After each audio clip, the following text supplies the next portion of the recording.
Before we get into this countdown, I need you to sit with something for just a second. The theme song, you know the one. Teenage Mutant Ninja Turtles, Heroes in a Half Shell, Turtle Power. The man who wrote that? Chuck Lorre. Yes, the same guy behind 2.5 Men and The Big Bang Theory. That's fact number 1, and we haven't even started yet. Hey there, nostalgia lovers. Welcome back to Nostalgia Area. The year was 1987. 4 mutated turtles climbed out of the New York sewers, took the names of Renaissance artists, and somehow became one of the biggest pop culture explosions of the decade. You watched every episode, you had the toys, you still remember the theme song. But here's the part nobody told you. The story behind the show is way stranger than anything that happened on screen. Today, we're counting down 15 weird facts you didn't know about the 1987 Teenage Mutant Ninja Turtles cartoon. And some of these, they're going to completely change how you remember it. Let's get into it. Let's start with something that feels wrong the second you hear it. In the original Mirage comics, every turtle wore a red mask. No blue, no purple, no orange, just red. All of them. So how do we get the iconic colors? Simple. Toys. When Playmates started designing action figures, they ran into a problem. 4 identical green figures with identical masks don't exactly fly off shelves. Kids needed a way to tell them apart instantly. So the colors were added. Not for storytelling, not for character, for sales. And here's the twist. It worked so well that even the comics eventually adopted it. Marketing didn't follow the story followed the marketing. In the original comics, the Foot Clan are human, real ninjas, dangerous ones. But the cartoon needed constant fight scenes. And 1980s broadcast standards had rules about heroes beating up humans. So the solution? Make them robots. Now the turtles could destroy wave after wave of enemies, no problem. And weirdly, that limitation made the show better. More action, bigger battles, endless enemies. What was supposed to restrict the show actually improved it. Most fans remember the show as one long, consistent run.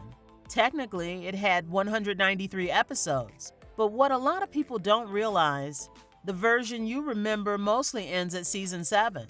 Seasons 8 through 10, completely different tone. Darker, more serialized, less humor. Shredder barely appears. Krang disappears entirely. The Turtles even relocate, and the whole vibe shifts. Ratings dropped, and here's the strange upside.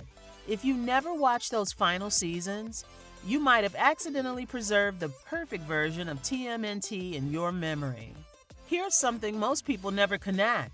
Early seasons of TMNT were animated by Toei Animation, one of the biggest animation studios in Japan. Around that same era, Toei was also working on Dragon Ball. Not necessarily the exact same teams at the exact same time, but the same pipeline, the same studio system, which explains a lot. The occasional off-model characters, the shifting colors, the reused backgrounds. It wasn't laziness, it was volume. 2 massive shows, 1 studio machine. Why does Leonardo lead? You'd think it's personality, discipline, honor. But the real framework might be simpler. Writer David Wise reportedly built the characters off the title itself, Teenage Mutant Ninja Turtles. Leonardo got ninja, disciplined, honorable, sword-wielding.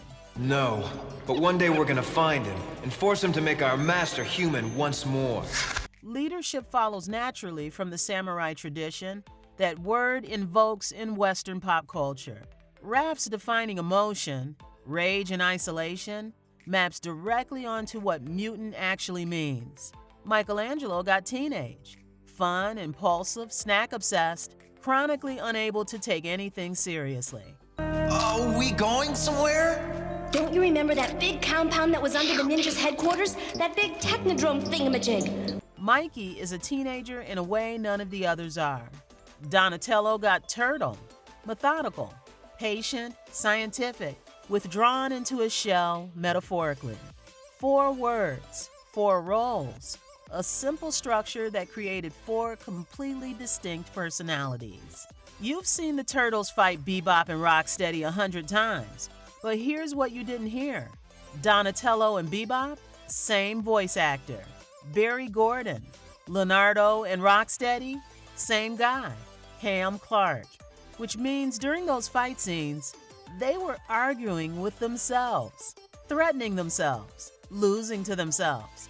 Budget constraints made it necessary, but it also makes every fight a lot weirder once you realize it. Quick pause, because it gets weirder from here.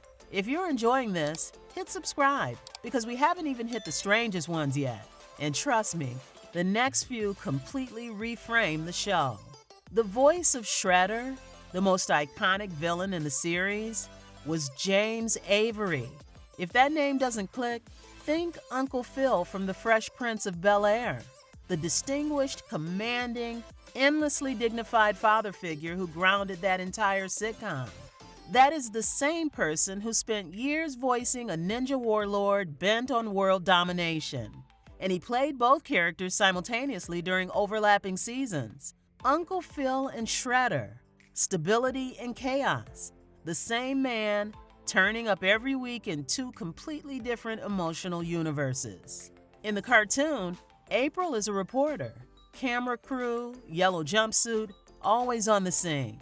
But in the original comics, she was a computer programmer and lab assistant working with Baxter Stockman. The show reinvented her, partly for storytelling. A reporter naturally ends up where the action is, but also for visuals. That bright yellow jumpsuit. You're a bunch of ninjas, and you're in a pizzeria. And for that matter, whoever heard of talking turtles? Perfect for standing out on a toy shelf. This one surprises almost everyone. In the original Mirage comics, Shredder dies in issue number 1. No long rivalry, no recurring villain. However, the cartoon needed an antagonist who could sustain 193 episodes, and you cannot do that with a villain who dies in round 1. So Shredder was rebuilt and given incompetence as armor. Because it was I who made you what you are today. He became the villain who always fails because he has to keep coming back. That transformation from legitimate threat to comedic recurring antagonist, completely invented by the TV writers. The Shredder you grew up fearing was designed to lose, week after week, indefinitely. In the comics, Splinter is a rat, a pet who learned martial arts by watching his owner. If Shredder and Krang have gotten it moving once again, the consequences could indeed be dire. In the cartoon, he is that owner. Hamato Yoshi, transformed into a rat. Same name, completely different origin. One version is an animal who became wise. The other is a man who lost his humanity. This might be the strangest one. In the UK, the show was renamed Teenage Mutant Hero Turtles because the word ninja was considered too violent. Not the fighting, not the weapons, the word. Michelangelo's nunchucks were also removed and replaced with a grappling hook. But Leonardo's swords, totally fine. Here's a twist that explains a lot. David Wise, the lead writer, has said in interviews that he wasn't a huge fan of the original comics, which might be why the show feels so different. It's not a direct adaptation, it's a reinvention, and that reinvention is the version most people remember. For years, fans noticed a strange credit on the pilot, Patti Howeth. No other credits, no history, nothing. Later, David Wise explained that she was his girlfriend at the time and was credited on the scripts. Though accounts suggest he ultimately did most, if not all, of the final writing. And just like that, one of the most mysterious names in TMNT history explained. Here's the fact that changes everything. The cartoon wasn't created purely as a passion project. It was a condition.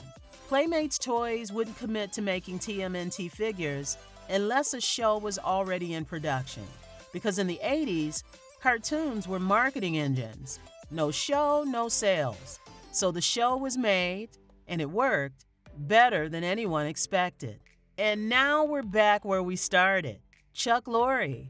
Before the hit sitcoms, before the massive success, he stepped in at the last minute to help create the TMNT theme. He reportedly wrote the entire theme in about 48 hours. He recorded it in 2 takes for around $2,000. And those background lines, "We're the world's most fearsome fighting team," that's him in the recording, allegedly speaking as a turtle. Did you write the song for Teenage Mutant Ninja Turtles? I co-wrote that song, yeah. That's incredible. Yeah. Can you still remember the lyrics? Yes. They're the world's. From toy-driven decisions to accidental creative breakthroughs, the Teenage Mutant Ninja Turtles cartoon wasn't carefully engineered. It was improvised, adjusted, rewritten on the fly, and somehow that chaos created something unforgettable. So which of these surprised you the most? Drop it in the comments. We read every one. And if you enjoyed this deep dive, hit like and subscribe to Nostalgia Area for more stories about the shows, toys, and moments that shaped the decades we can't stop thinking about. Thanks for watching, and until next time, stay nostalgic.